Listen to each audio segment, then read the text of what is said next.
Magandang araw sa inyong lahat at welcome sa aking channel. Relationship goals ang ipinapakita ni Coco Martin at nobya niya na si Julia Montes matapos mamataang muli ngayong araw na nagbabanding.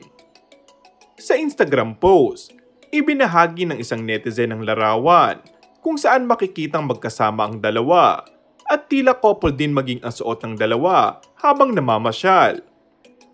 Sunday is Family Day. Ito nga ang caption sa post. Dahil sa sobrang busy ng dalawa sa kani-kanilang proyekto ngayon, ay hindi nawawala ng oras sa mga ito at inilalaan talaga ang araw ng linggo para sa isa't isa. Mukhang hindi na nga mapaghihiwalay ang mga ito. Habang tumatagal, ay lalong nagiging strong ang kanilang samahan. Nalagpasan nga nila ang bagyo noong unang nag-uumpisa pa lang ang kanilang relasyon hanggang sa inamin na nila ang real score sa publiko. Pinatutunayan nga raw ni Coco na si Julia ang kanyang dawan.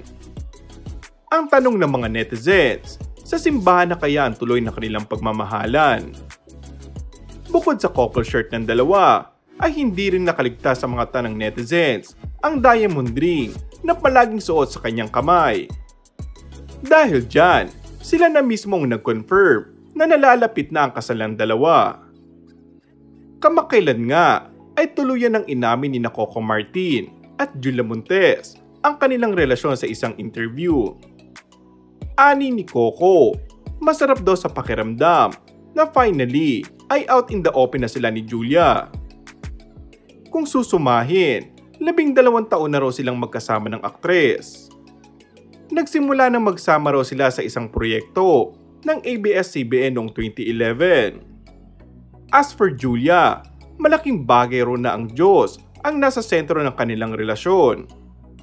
Ginagabayan daw kasi sila ng lahat sa itaas pagdating sa kanilang karir at sa personal na buhay. And that's all for our today's video. Kung bago ka lang sa aking channel ay mag-subscribe at pindutin na rin ang notification bell. Maraming salamat!